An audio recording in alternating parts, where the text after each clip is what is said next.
بسم الله الرحمن الرحيم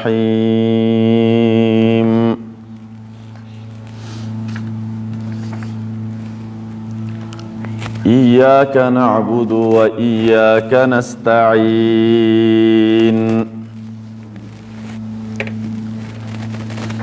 سبحانك لا علم لنا إلا ما علمتنا إنك أنت العليم الحكيم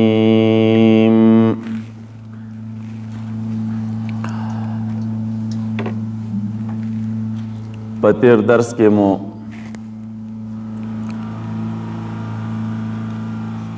تر دې ځای پورې د آیتونو د کلماتو وضاحت کړی و. خلاصه دا وه چې ویلي مو سورة الفاتحه مشتمله ده په یو 5 اهمو خبرو باندې. اول په دې صورت کې دعوه ذکر کیږي د الله تعالی د یووالي د اثبات او په مشرکینو باندې رد. بیا د دغه بهترین دعوی اثباتو په دریو دلایلو باندې. اولنی دلیل و رب العالمین، دویم دلیل الرحمن الرحیم او دریم دلیل مالک یوم الدین. دی آیتونو کې اوس ایاک نعبد و ایاک نستعین مولی صاحبانو دا اوس نتیجه ده د ما قبل. قانون هم دا وي چې کله و دعوه ذکر شي او په دعوې دلایل ذکر شي نو طبعا رستو د ذکر د دلایلو نه په یوې دعوې باندې الته نتیجه پکار وي. نو دا ایاک نعبدو د مخکنی دعوی نتیجه ده.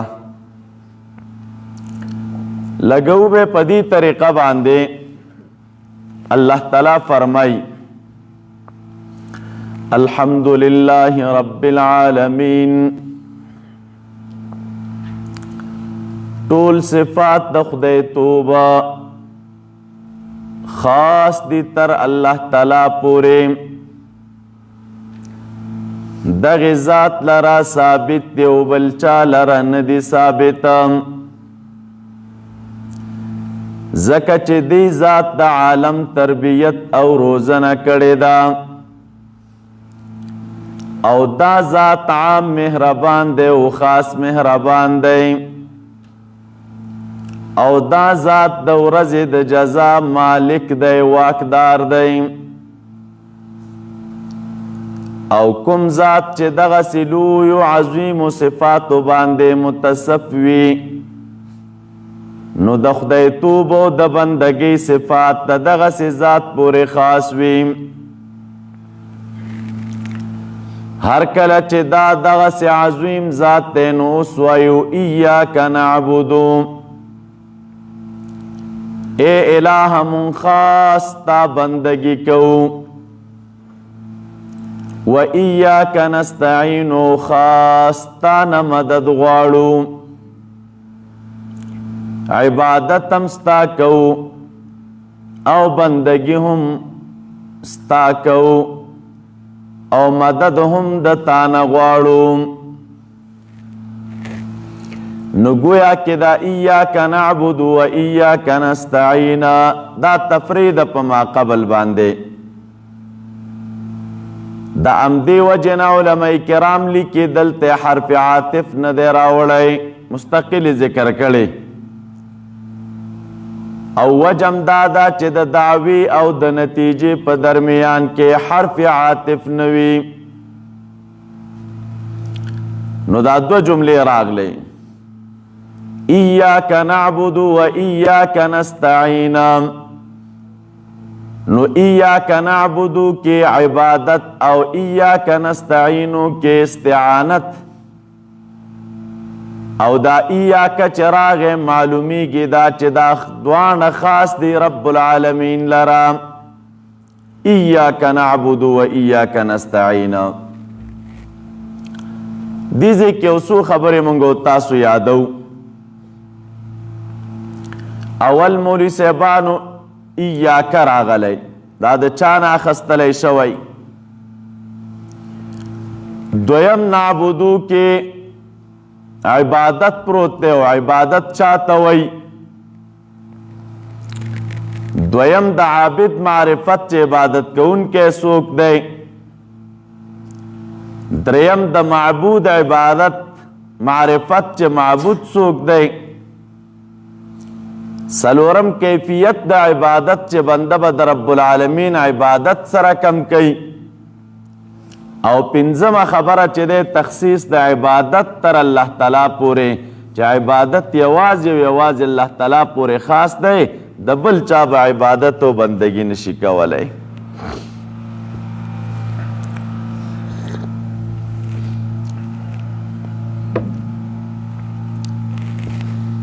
مولی صاحبانو ایاک نعبدو کې دا ایا راغلی، نو دا لفظ د ایاک د ایون نه ماخوذ دی.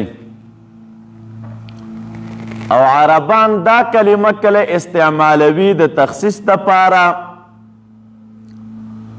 کله استعمالوي د تعمیم دپاره، لکه ای رجلن. کله دا مضاف استعمالیږي د تعمیم دپاره، لکه ایهم اشد علی الرحمن عتیا. نو مختلف استعمالات دي د دې. او بیا ورپسې ایاکه ضمیر د مخاطب راوړی او د واحد ضمیر. دې کې وجه دا ده چې دا ضمیر د واحد دی او یو منځګزار او عبادت کوونکی چې لګیا دی او د خپل رب سره خبرې کوي او مخاطبه کوي ورسره، نو د دې خطاب د وجې نه د ده په زړه کې چې دی هغه لذت او خوند را پیدا کیږي. په دې معنا چې دی وایي ګویا کې زه خاص د خپل معبود سره مخاطبه کوم او خاص د خپل معبود سره خبرې کوم. نو ځکه ایاکه چې دی کاب ضمیر د واحد راوړی په دې ځای کې. دویمه مسله دا د مولوي صاحبانو چې دا طرز که ستاسو پامې دلته بدل شو. الحمدلله مخکې چې دی حمد د رب العالمین ذکر شو، خو د غیاب په انداز کې دیزی کې اوس مخاطبه شروع شوله ایاک نعبدو. نو تاسو د معنیو په کتابونو کې ویلی دي دي ته ویلی کېږي تفنن فی العبارت، عبارت کې تفنن. او دې کې نکتې وي او نکته دا ده چې اولی چې دی غایب راوړو صیغې د غایب، ځکه چې دا اول مقام دی د معرفت د رب العالمین او قانون هم دا دی چې معرفت اول د غایب کیږي. ځکه یو ځل د یو چا اوصاف ذکر کړی شي او د اوصافو د ذکر نه بعد بیا ورسره مخاطبه کیږي. د رب العالمین اوصاف مخکې ذکر کړی شو چې الله تعالی دومره عظیم ذات دی چې د ټول عالم تربیت او روزنه یې کړې، د قیامت د ورځې مالک دی، رحمان دی او رحیم دی، عام مهربان دی، خاص مهربان دی. د هغې نه بعد اوس خبر راغله مخاطبې ته ایاک نعبد و ایاک نستعین. نعبدو راغلی دا د عبادت نه اخیستلی شوی دی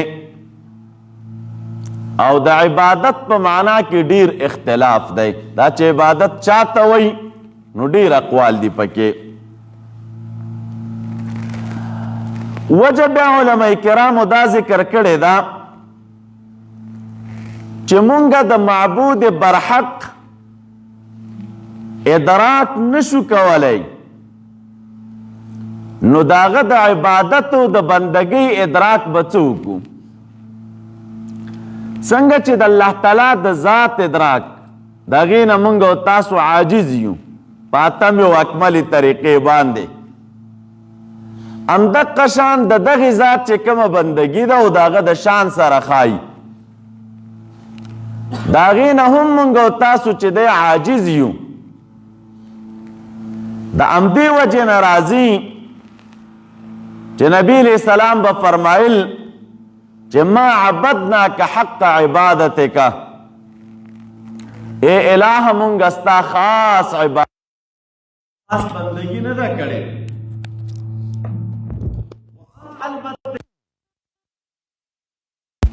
چې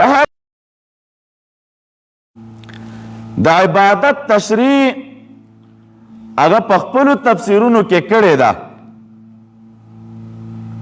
چې عبادت چاته ویلې کېږي مفسرین کرام دې ذکر لیکي دا ماده د عبادت عین با او دال عین با او دال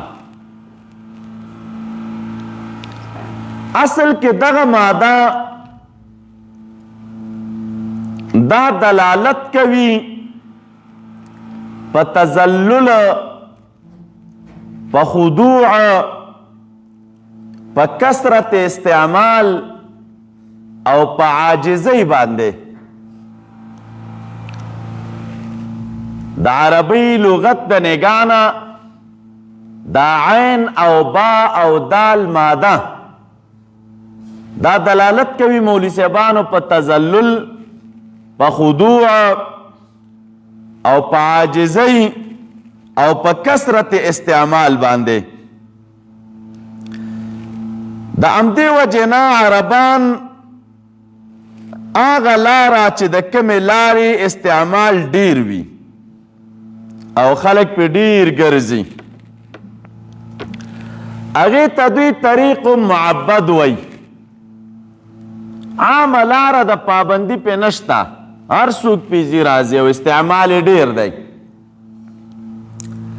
کوم لباس چې ډیر استعمالیږي او خلک داسې ځانګړی خیال نه کوي هغې لباس ته عربان چې دی ثوب معبد وی هلکه عام لباس دی او خلک ډیر استعمالی او داسې ډیر لحاظ یې څوک نه کوي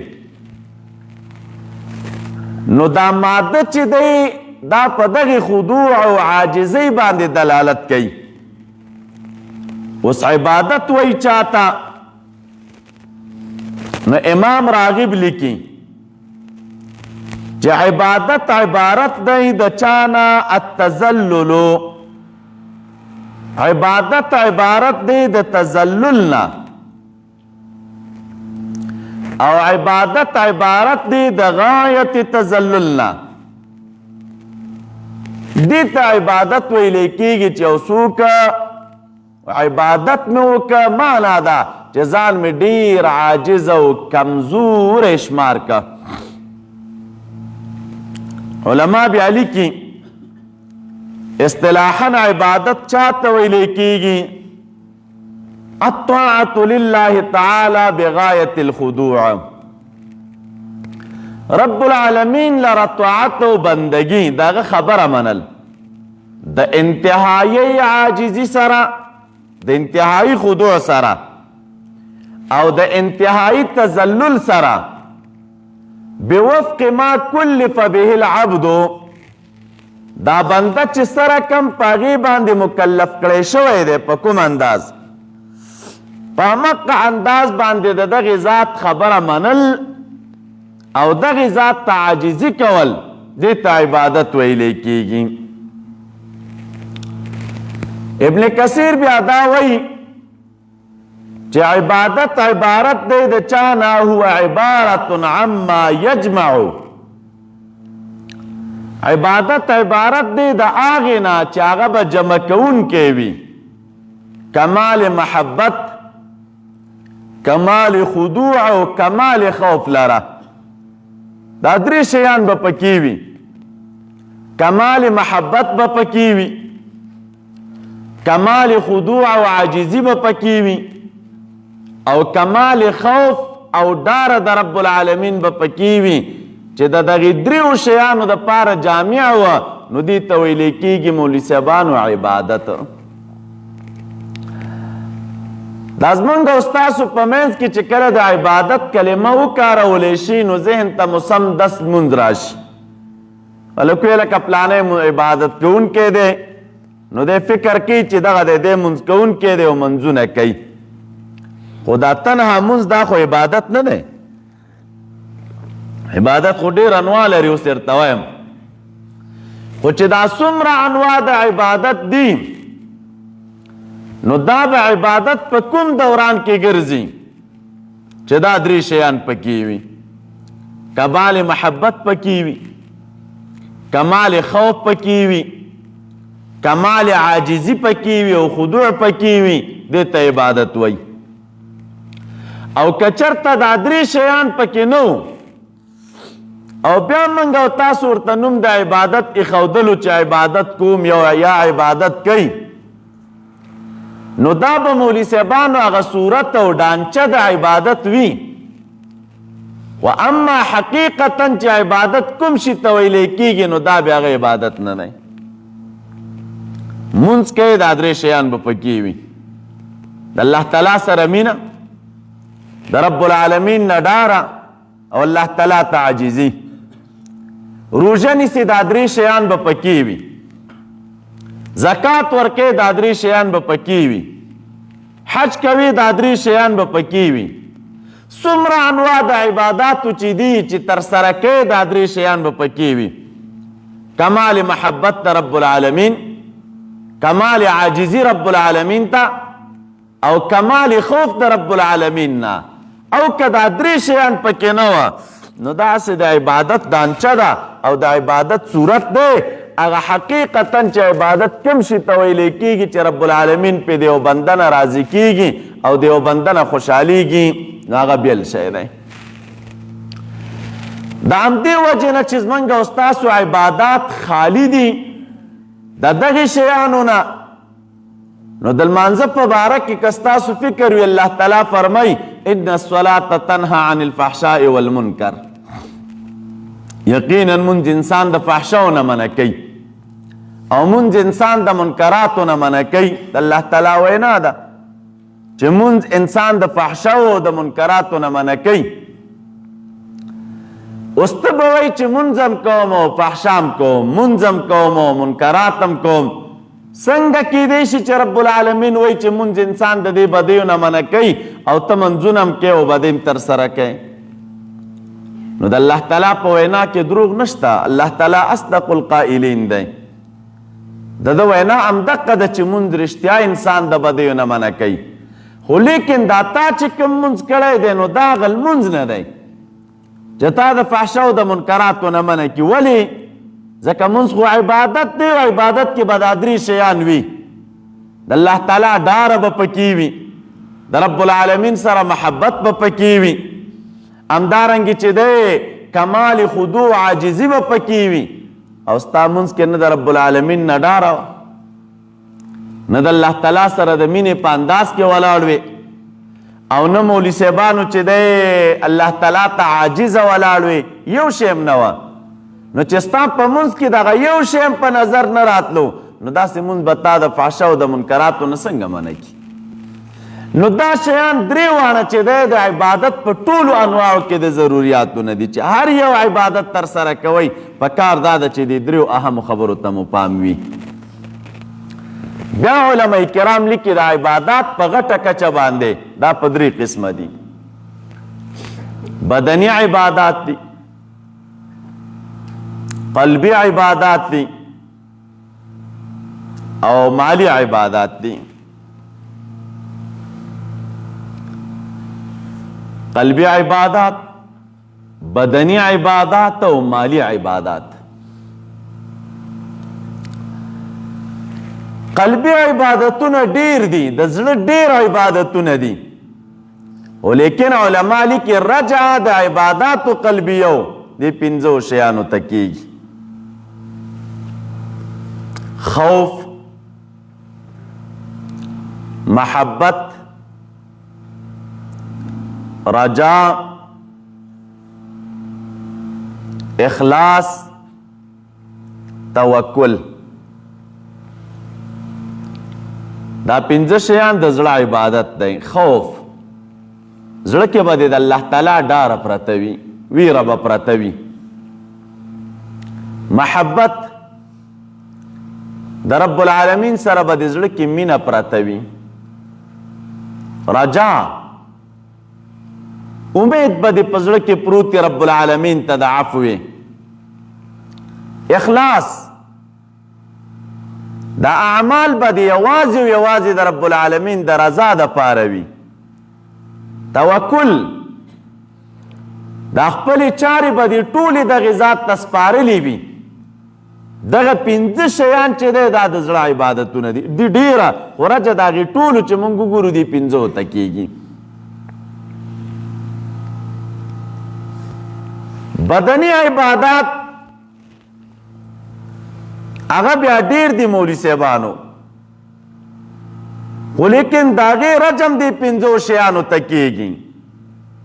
ځینې شیان داسې دي چې کول یې فرض دي، ځینې داسې دي چې کول یې واجب دي، ځینې داسې دي چې کول یې سنت دي، ځینې داسې دي چې کول یې مستحب دي، ځینې داسې دي چې کول یې مکروه دي، ځینې داسې دي چې کول یې حرام دي.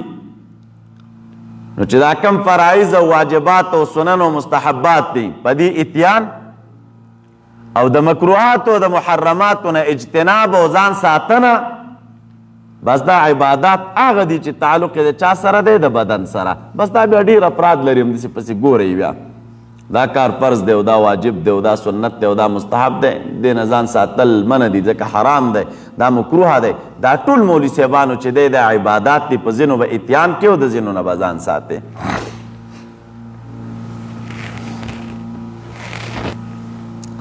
بل عبادات مالی دي، نو هغه هم څرګند دي مولوي صاحبانو.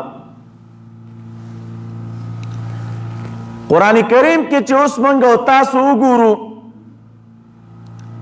نو داسې استعمالات شته دی پکې چې کله عبادت نفس تذلیل د پاره استعمال شوی وي.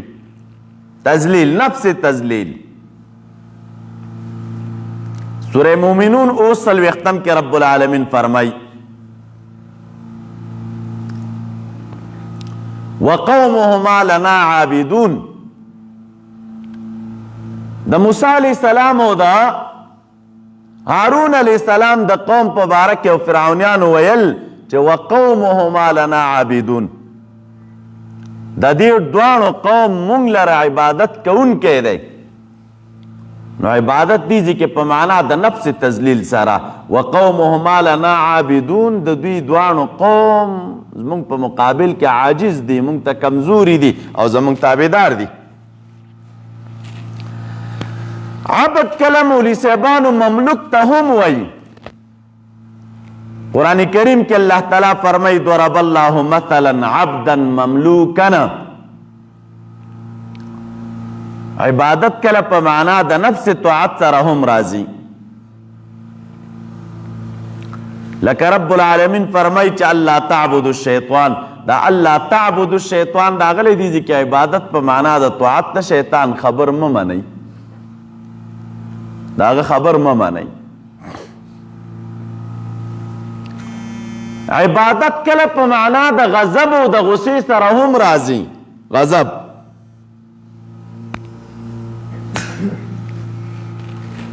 لکه سورہ زخرف کې الله تعالی فرمای ان کان للرحمن ولد فانا اول العابدین. او کله عبادت وی په معنا د تناسک شرعي سره.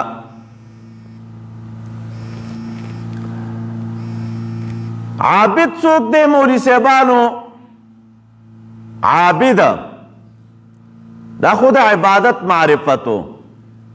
عابد یا عابدین د الله تعالی دغه مکلف بندگان چې رب العالمین په خپل عبادت مکلف کړي دي او دوی په هغې باندې اتیان کوي، دا عابدین دي. معبود څوک دی؟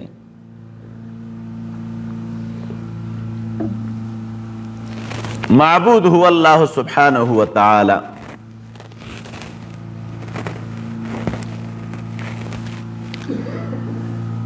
معرفت د عابد پروت دی په نعبدو کې، معرفت د معبود پروت دی په ایاک مخاطبه کې، چې دا ته خطاب کې رب العالمین ته ایاک نعبدو، خاص تا عبادت کو او خاص تا بندگی کو. او بیا د دغه ذات معرفت چې موږ او تاسو حاصلو، نو معرفت د ذات د رب العالمین دا زمونږ او تاسو د ادراک نه لوړ دی. خو لیکن معرفت د رب العالمین چې حاصل دی موږ او تاسو ته یې حاصلو، نو دا په چا سره؟ په ذکر د اسماء او د صفاتو د رب العالمین. اسماء د رب العالمین ذکر کو، صفات ذکر کو، په ذکر د دغه اسماء او صفاتو باندې موږ او تاسو خپل رب پیژنو. بل مسله و معرفت د کیفیت د عبادت د رب العالمین، د عبادت پیژنګلو، د عبادت د رب العالمین بسره کم پیژنې. نو دا معلومیږي د نعبدونه، دا نعبدوی صيغه د جمع متکلم راوړې ده. نو دې کې خو ټول مؤمنان دي، ایاک نعبدو، دې ځان سره په دې کې نورم شریکي، سره د دې چې ولاړ خدای تنها دی، خو بیا مو ایاک نعبدو.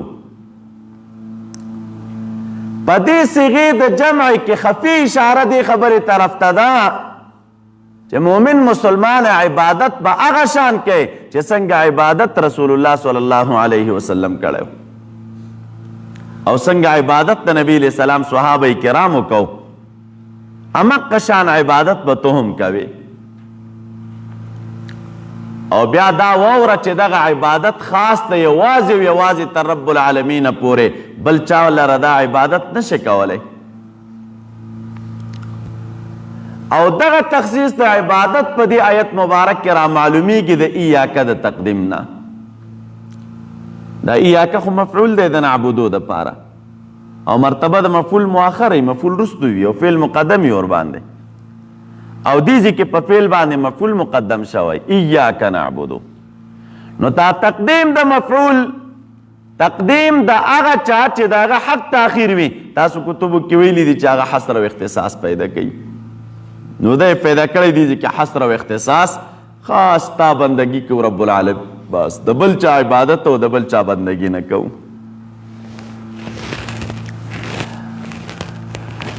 بیا مولی صاحبانو دا عبادت نه دی، دا په مراتبو د قرب او د نزدېکت کې رب العالمین ته دا هغه اشرف مرتبه ده. عبدیت دا اشرف مرتبه ده. ذکر قرآن کریم کې د کمال په مواضعو کې چې د رسول الله صلی الله علیه وسلم نه تعبیر کیږي، د ډیر کمال په ځایونو کې، نو هلته نه تعبیر په عبد سره کیږي. تاسو ګورئ معراج شریف ته تلل، دا د محبوب خصوصیت په دغه کیفیت باندې، او مکان او ځای د کمالو رب العالمین چې هلته ذکر کوي، نو وایي راته سبحان الذي اسرا بعبده. داسې نه وایي چې سبحان الذي اسرا برسوله، داسې نه وایي چې سبحان الذي اسرا بنبیه، بلکې داسې وایي چې سبحان الذي اسرا بعبده، عبد راوړي. معلومیږي دا چې عبدیت لوړ مقام دی د رب العالمین په درګاه کې. یا د قرآن کریم د نزول په دوران کې او د وحی په دوران کې د نبی علیہ السلام نه تعبیر په عبد سره کیږي. فاوحى الى عبده ما اوحى، وحی وکړل رب العالمین عبد خپل ته ما اوحى. یا د فتح په موقع باندې سورہ انفال کې رب العالمین فرمای ما انزلنا على عبدنا یوم الفرقان. نو ګوره التم راغلل ما انزلنا على عبدنا، نو عبد یې راوړی دی، هغه چې موږ په خپل عبد او په خپل بنده نازل کړی. نو هغه د ډیر کمال په مواضعو کې چې د نبی علیہ السلام نه تعبیر کیږي، نو هغه په عبد سره. او علما لیکي تاسو قاعده د اصول ویلې ده چې کلم شی مطلق ذکر شي، نو د غیره چاته کیږي فرد کامل ته، او قرآن کریم کې چې عبد مطلقا ذکر شي، نو د دې رجب فرد کامل ته کیږي، او فرد کامل په افرادو د عبادو کې دا رسول الله صلی الله علیه وسلم. کامل فرد عبادو هم دی و کامل معنا د عبدیت چې پرته و نو هغه په د مبارک کې پرته وه په کامله طریقه چې عبادت د رب العالمین کړی نو هغه د مبارک کړی دی نو ځکه موږ او تاسې وایو چې فرد کامل په افرادو د عبادو کې دا رسول الله صلی الله علیه وسلم دی بیا ورپسې وایو وإیاک نستعین خاص تا نه مدد غواړو الهه د ایاک وضاحت خو مو وکړه نستعینو راغلی دا د باب استفعالنا مصدر د دې د استعانت استعانت الک استعانت چاته ویل کیږي د استعانت معنا دا طلب العون د عون او د کومک طلب کول دې ته استعانت وای بیا یو څو شیان دي سره توکل دی دعا دا نصرت دی دا یو بل ته نږدې شیان دي تاسو که کتابونو کې ګورئ د یو بل بحث د یو بل ترڅنګ پیدا کوی شئ دلته م یو څو خبرې موږ او تاسو یادو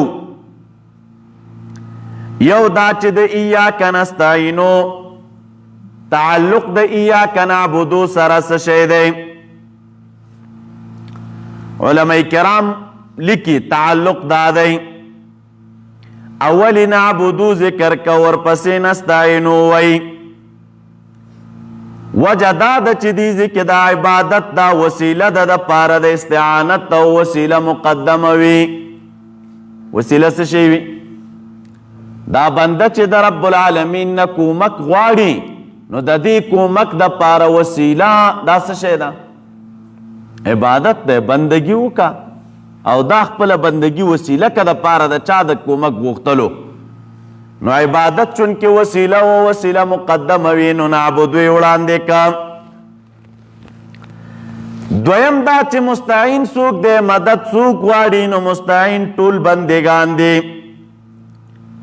الکه مستعان څوک دی مطلقا نو هغه رب العالمین دی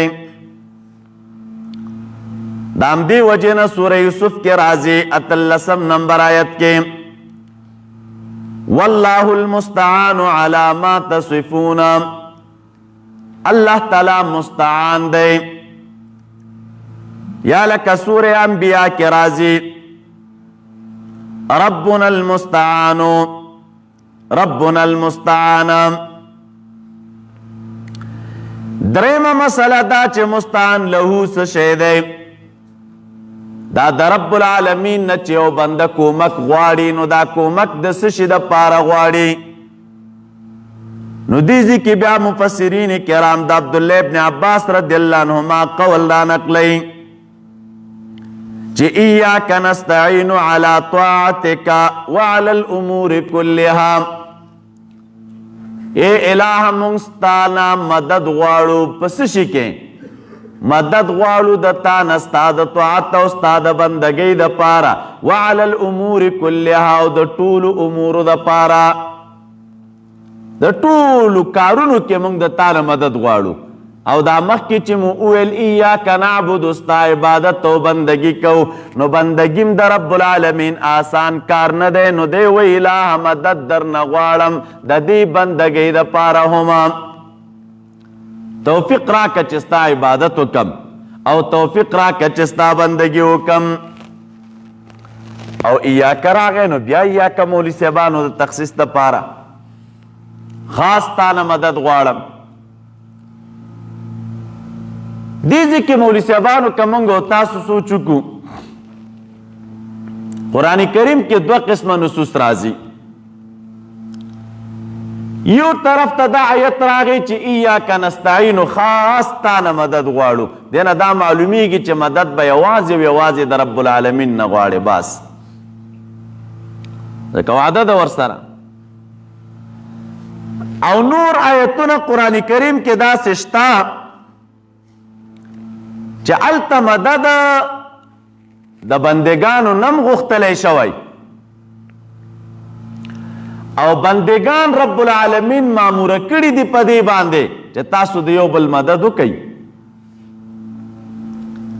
لکه قرآنی آیت دی رب العالمین فرمای وتعاونوا علی البر والتقوى ولا تعاونوا علی الاسم والعدوان.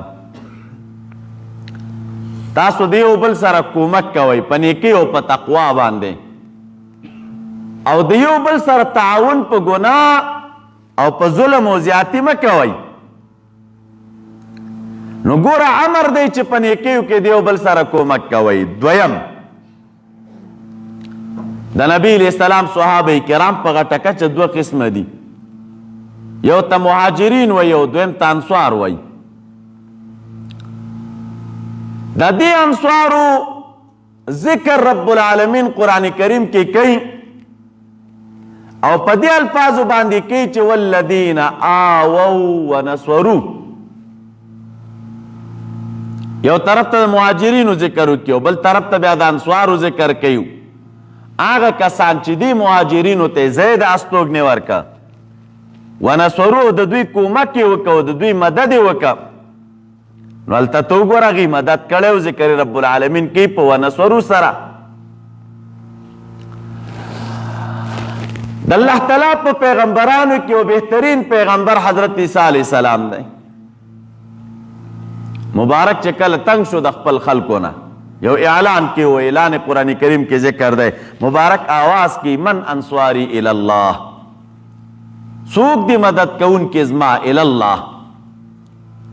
هلکه عیسی علیہ السلام دی او جلیل القدر پیغمبر دی او مبارک آواز کی من انصاری، مدد د مخلوق نه غواړي او نصرت د هغې نه غواړي. من انصاری الی الله. یا لکه کله چې هدهد راغی او سلیمان علیہ السلام ته د بلقیس د تخت ذکر وکړه چې ما د سبا ښار نه یو یقیني خبر تا ته راوړی. ما ولیدل هغه خلک چې د هغوی بادشاهي یوې ښځې کوله، ولها عرش عظیم، او یو لوی تخت یې لرودو، په هغې تخت باندې به دا ښځه ناسته وه او تخت هم عجیبه تختو دا ستاینې ورته وکړلې. سلیمان علیہ السلام هم دې مجلس کې وایي چې ایکم یاتینی بعرشها. سورہ نمل 9 نمبر آیت دی. تاسو کې به څوک دا د بلقیس تخت ماته راوړي قبل ان یاتونی مسلمین، وړاندې تر دې چې دوی ماته منقاد او تابعدار راځي، د دوی د راتلو نه وړاندې به ماته تخت څوک راوړي. رب العالمین فرمائی یو مضبوط پیری ورته ویل قال عفریت من الجن انا آتیک به قبل ان تقوم من مقامک. یو مضبوط او طاقتور پیری ورته ویل چې ترڅو ته د خپل ځای نه پاسېږې ما ورته تخت راوړی وي. د مبارک ورته ویل چې نه، دې نه مې هم ډېر زر پکار دی. اللہ تعالیٰ فرمائی قال الذي عنده علم من الكتاب انا آتیک به قبل ان يرتد الیک طرفک. هغه کس چې د هغې سره علم د کتاب و، هغه ورته وویل چې زه درته دا تخت راوړم مخکې د دې چې ستا سترګې واپس کیږي، یعنی د سترګو په رب کې درته دا تخت چې دی دا زه را حاضرومه. اوس سلیمان علیہ السلام دی او جلیل القدر پیغمبر دی، په دغه مشکل کې چې د بلقیس تخت په کار دی او د خپل خلکو ته آواز کوي چې ایکم یاتینی بعرشها، څوک به راته دا تخت د بلقیس راوړي.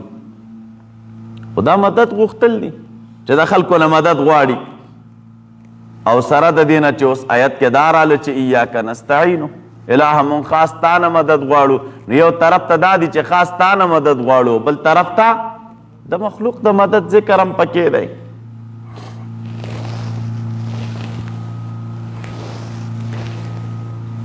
یا لکه مولوي صاحبانو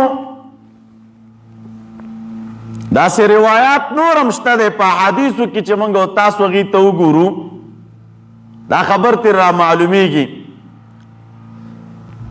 مصنف ابن ابي شیبه کې یو روایت دی، اوم جلد 215 صفحه او رقم د حدیث دی 22615. ابو بکر ابن ابي شيبه حدثنا ابو معاويه عن الاعمش عن ابي صالح عن مالك الدار قال وكان خازن عمر على الطعام. دی مبارک وی اصواب الناس قحط فی زمن عمره د عمر رضی الله عنه په زمانه کې خلکو ته قحطي ورسېده. یو سړی د عمر رضی الله عنه د نبی علیہ السلام قبر ته راغی، فقال یا رسول الله استسقي لامتک. نبی علیہ السلام توی د الله نبی خپل امت د پاره باران وغواړه ځکه دوی هلاک شول. نو یو کس ته رسول الله صلی الله علیه وسلم په خوب کې راغی او ورته وویلی شول چې زه عمر رضی الله عنه ته لاړ شه او زما د طرف نه سلام ورته ووایه او خبر که دلره په دې خبره باندې چې تاسو باندې به باران کولی شي. حدیث ته مصنف ابن ابي شیبه راخستی، کس راځي د رسول الله صلی الله علیه وسلم قبر ته او قبر مبارک ته آواز کی چې استسقي لامتک.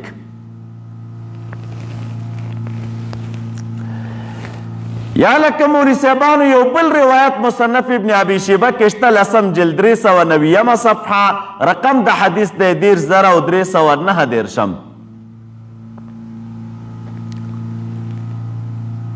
عبداللہ ابن عباس رضی اللہ عنہما فرمائی ان للہ تعالی ملائکہ، دا رب العالمین دا پارا سا ملکی دی ما سوا دا آگینا چه دا کمی منگو تاسو سر دی نورم دیری زیادی دی او دوشتا نو فیضا صابت احدکم عرجت فی سفرنا فَلْيُنَادِ أَعِينُوا عِبَادَ اللَّهِ رَحِمَكُمُ اللَّهِ. نو خدای تعالی بندگان وی دی ملکی دی په دشتو بیابانو کی وی سفر کې درته څه مشکل پیښ شه نو آواز وکي تاسو اعینو، آواز دی وکي اعینونی عباد الله، اے د الله تعالی بندگانو ما سره کومک وکي، الله تعالی دې په تاسو باندې رحم وکي. نبی علیہ السلام صحابه کرامو ته عبدالله ابن عباس رضی الله عنهما دی وی چې کله دشته کې مشکل در پیښ شه درته داسې آواز وکي چې اعینونی عباد الله. یو روایت موجم صغیر د طبرانی کی ذکر دے 2 جلد 108 صفحه باندې، رقم د حدیث ته 908. حدیث مبارک کے راضی میمونہ رضی اللہ عنہ فرمائی یو شپه د شپو نظما نوبت وه، دا میمونہ رضی اللہ عنہ د عباد ابن عباس رضی اللہ عنہما ترور وه. روایتو کې ډیر تاسو تراشي چې کله د نبی علیہ السلام د شپې د عبادت ذکر کیږي، ډیر کتب او احادیث دا روایت راخسته ده.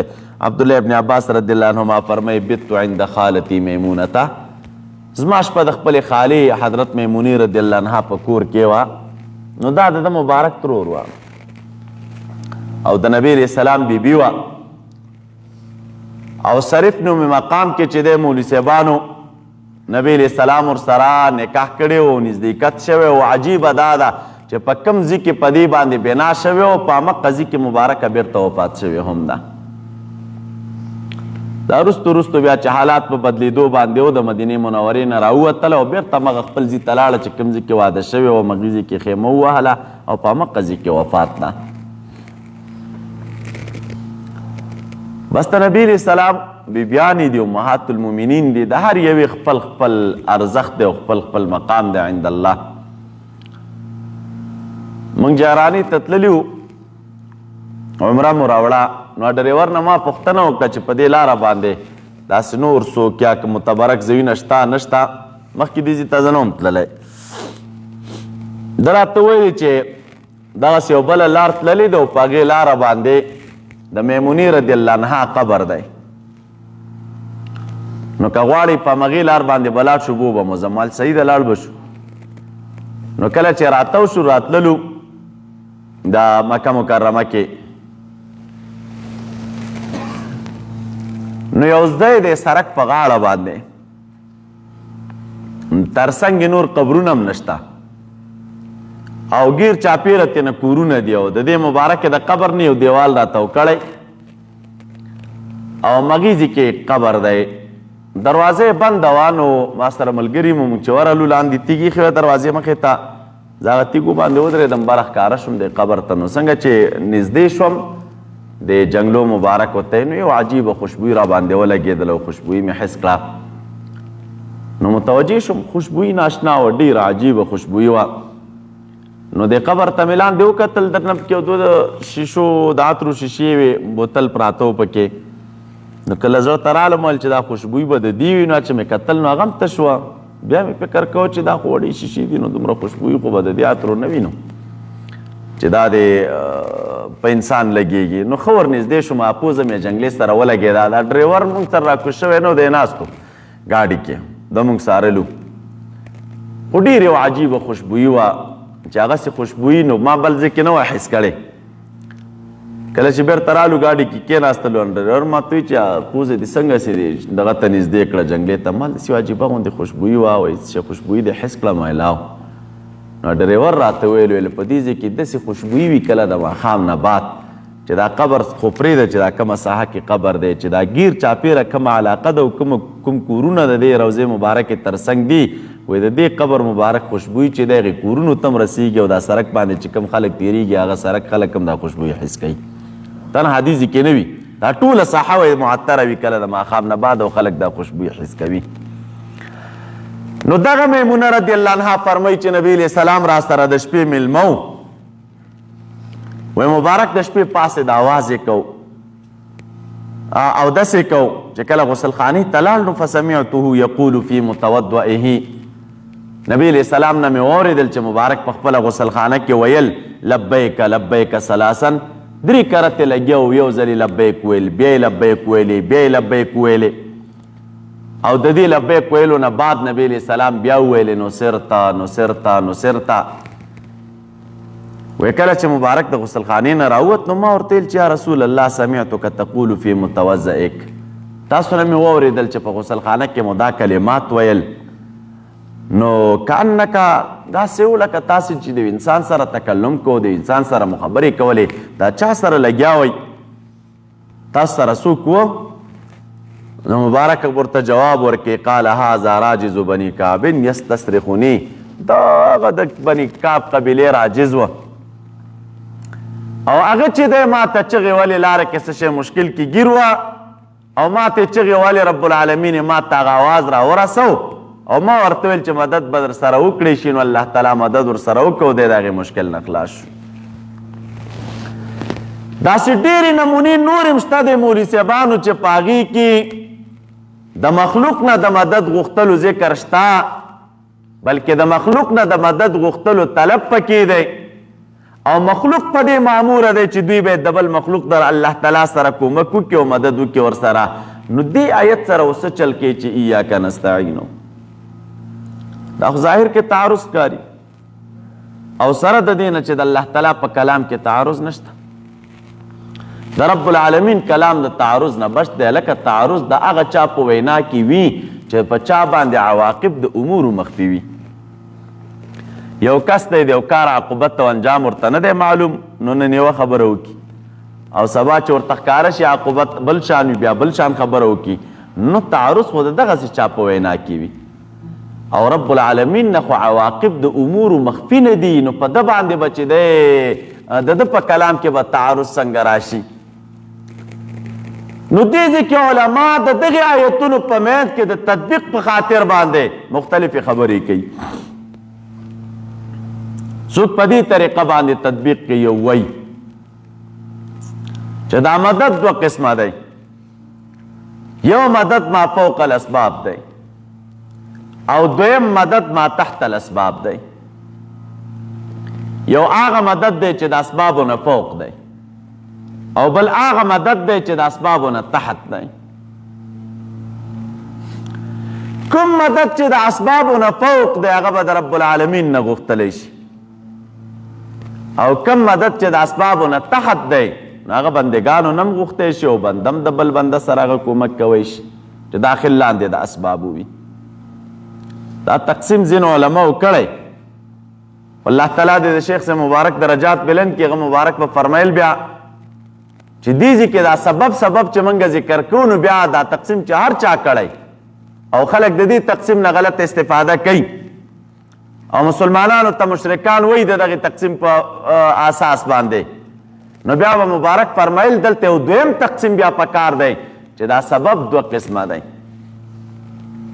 یو سبب ظاهری دی او دویم سبب باطنی او معنوي دی. اسباب ظاهری خو څرګند دي او اسباب معنوي چې دی نو د انبیاء کرامو معجزې او د اولیاء کرامو کرامتونه دا په دې اسباب معنویو کې داخل دي. لہذا که چرته یو نبی چا سره کومک کړی وي او دا کومک تا ته د اسبابو نه لوړ ښکاري، دا د اسبابو نه لوړ نه دی، دا د اسبابو لاندې دی، خو سبب معنوي دی او معنوي سبب څه شی دی؟ معجزه د نبی. او که یو ولی چا سره کومک کړی دا د اسبابو لاندې داخل دی او هغه سبب څه شی دی؟ معنوي سبب دی، دا ما تحت الاسباب دی. او دا تقسیم چې موږ او تاسې کوو چې سبب دوه قسمه دی، ظاهري سبب دی او باطني او معنوي سبب دی، دا د دې ځای نه راخلو. دا مخکې چې تاسو ته آیت مبارک ما وویل چې سلیمان علیه السلام وفرمیل چې ایکم یأتینی بعرشها د بلقیس تخت به څوک راته راوړي؟ طاقتور او مضبوط پیری ورته وایي چې زه درته راوړم چې تر څو ته د خپل ځینه پورته کېږي. او هغه کس ورته وویل چې عنده علم من الکتاب، نو هغه سره کتاب علم ورته وایي زه درته د سترګو په رب کې راوړم. نو دغه کس چې دا د سترګو په رب کې دا تخت د بلقیس سلیمان علیه السلام ته راوړه، نو دا خو په ظاهري اسبابو بنا نه و، دی خو مجلس نه پورته شوی هم نه و، څوک یې پسې لیږلي هم نه وه چې ته لاړ شه دا تخت راوړه. ما خپل ځای باندې د حضرت سلیمان علیه السلام سره ناستو او د سترګو په رب کې تخت حاضر کو د سلیمان علیه السلام مخې ته یې کېښوده. نو دغه تخت راوړل دا په ظاهري اسبابو نه و بنا، بلکې دا بنا و په باطني او معنوي اسبابو باندې چې هغه سبب څه شی و؟ کرامت د دغې شخص و چې آصف ابن برخیا وه. نو کوم شیان چې معجزتن یو څوک چا سره کومک وکړي انبیاء کرام یا کرامتن اولیاء کرام د چا سره کومک او مدد وکړي، نو دا داخل دی لاندې د اسبابو. خو اسباب کوم اسباب دي؟ اسباب معنوي. او دا خلک بیا اسباب معنوي نه مني، دا د اولیاء کرامو په کرامتونو د پیغمبرانو په معجزاتو چې رد کوي، نو د دوی نظر صرف ظاهري اسبابو ته دی، فقط باطني اسبابو معنوي اسبابو ته نظر نه وي. او یا د دغې آیتونو د تطبیق دپاره داسې تعبیر وکړه چې حقیقتا ممد دا رب العالمین دی، حقیقتا مدد کوونکی دا رب العالمین دی. بندگانم مددونه کوي، بندگانم کومکونه کوي، خو لیکن د دوی مدد بنا په اسبابو باندې دی او دی مدد ته چې دی علما نسبت ته چا کوي؟ د مجاز کوي. خو بهر تقدیره الله تعالی مدد کوونکی دی، بندگانم مددونه دی او بل کوي. نو مطلقا بنده ته د مدد نسبت چې دی ممد دی دا مناسب نه دی، او مطلقا نفي د مدد د بنده نه دا مناسبه نه ده. د دواړو په منځ کې سره تطبیق وکړه، نصوص د کتاب الله به چې دی د تعارض او د ټکر نه بچ شي، او د مسلمانانو په منځ کې به دا د بې اتفاقۍ او د کفر د ټاپو نه چې دی هم خلک وژغورل شي.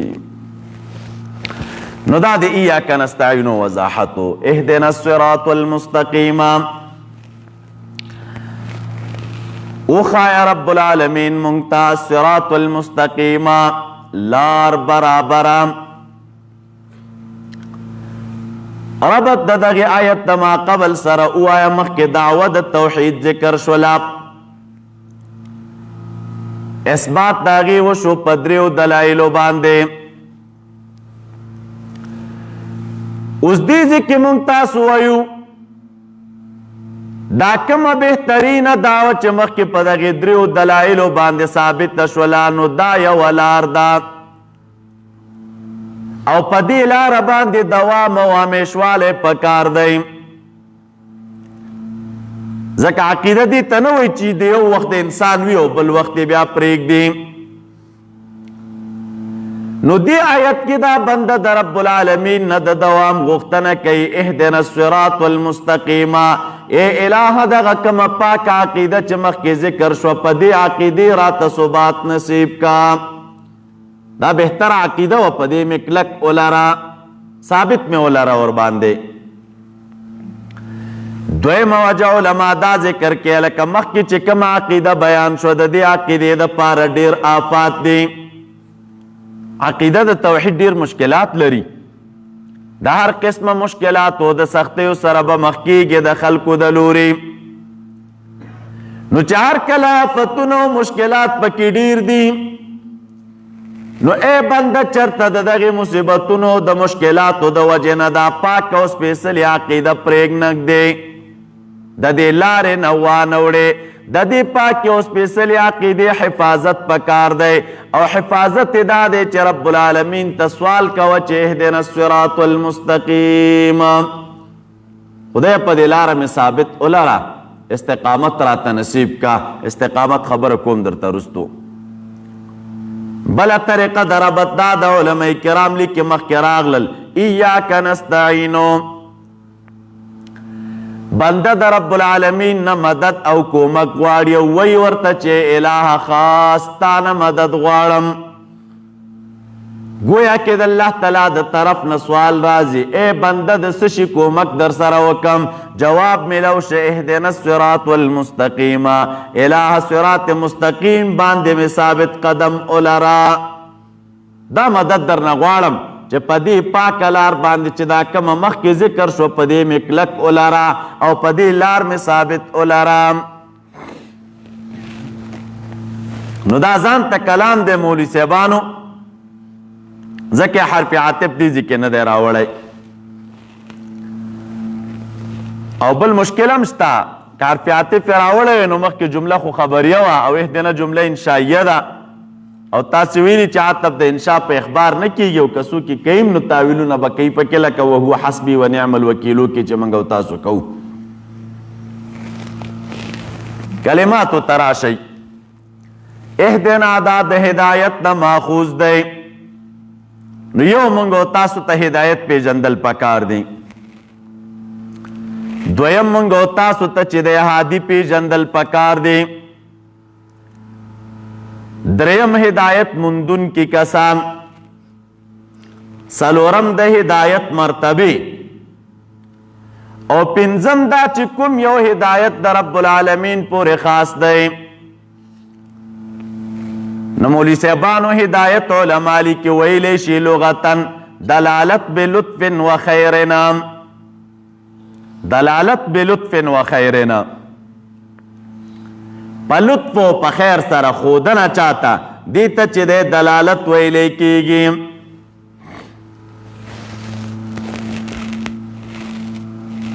او دا استعمالیږي چې دا خیرین دی ورسره وویل. کله نا کله داسې راځي چې هدایت استعمال د شر په ځای کې وي، خو هغې ځای کې بیا دا تحکم وي او مسخره وي. لکه سوره حج کې راځي 2 نمبر آیت کې الله تعالی فرمایي ویهدیه الی عذاب السعیر، ویهدیه الی عذاب السعیر. ګوره شر کې استعمال دی، عذاب سعیر کې خدا تحکم دی. یا لکه سوره صافات کې راځي فهدوهم الی صراط الجحیم، فهدوهم الی صراط الجحیم. نو ګوره شر کې استعمال دی او تحکم دی.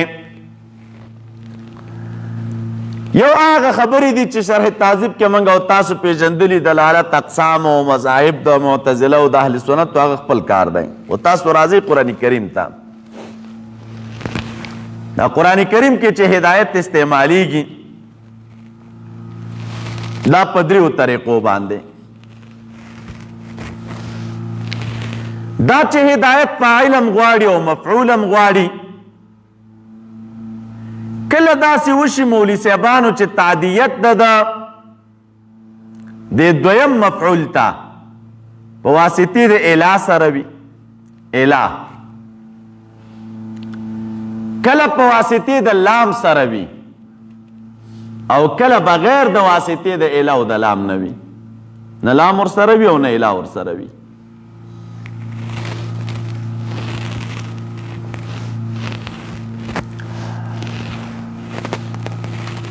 تاسو راشئ اول لکه سوره نحل کې رب العالمین فرمایو سوره شورا کې اجتباه وهداه الى صراط مستقیم. اله راغلی ګوره یا لکه راځي انک لتهدی الی صراط مستقیم.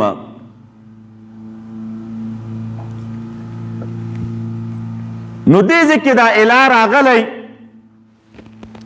چونکې په دې الی کې خو معنا د بعد او د لرېوالي پرته ده، د لرېوالي معنا. نو گویا کې مقصد به دا وي یو چاته لار ښودل د لرې نه، لرې نه یو چاته لار ښودل. خو دا شرط ورسره نشته چې رسول پکې وي او که نه وي. کله لام راشي لکه سوره بقره 214 کې فهد الله الذين آمنوا لما اختلفوا فيه من الحق بإذنه والله يهدي من يشاء إلى صراط مستقيم. یا لکه سوره حجرات کې راځي بل الله يمن عليكم ان هداكم للإيمان. یا لکه بني اسرائیل کې راځي ان هذا القرآن يهدي للتي هي اقوم. نو د دې بیا معنا دا جوړیږي، علماء کرام لیکي یو علاوه الا کې معنا دا ده چې چاته لار وښایي چې دا لار دې ځي ته تللې ده، سره راهنمایي دې وکړه، لږ بعد پکې ډېر دی. دا لام چې راغلی نو لام کې معنا دا ده چې لار دې سړي ته وښوده او په دې لاره دې روان که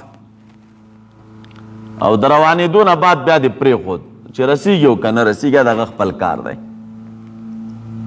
په دې لام کې د الا په واسطه بعد لږ کم دی، یعنې روان دې م که خو بیا دې پرېښود. او دریم هغه ځای دی مولوي صاحبانو چې هلته نه الا وي او نه لام وي او هدایت استعمال وي، خپله متعدي وي، نو چې څومره واسطې ختمیږي